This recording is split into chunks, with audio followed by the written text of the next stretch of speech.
Trên tay mình đây chính là mẫu Keychron V1, một cái chiếc bàn phím hơi bị ngon à nha.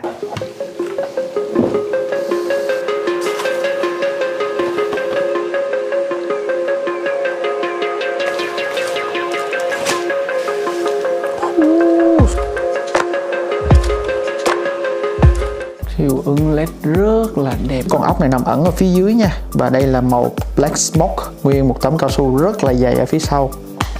Đây là cái phiên bản không có núm và cái giá thị trường của nó là 1,3 triệu.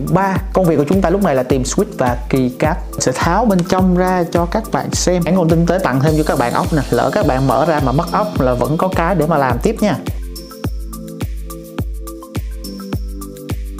Play kim loại, một miếng form ngay mặt đen, start nó đã lúp sẵn. Kit này gần như các bạn không cần phải làm gì luôn, vừa có form vừa có cao su. Trời ơi, cái cây clear đẹp như thế này thì một cái switch này cùng với đó là keycap của hãng luôn. Ôi trời ơi, các bạn thấy cái màu đẹp chưa? Nhà máy thì có lúc đó, nhưng mà nó lúc nhiều mỡ quá nó chạy xuống dưới mạch hết rồi các bạn nên lau sạch đi.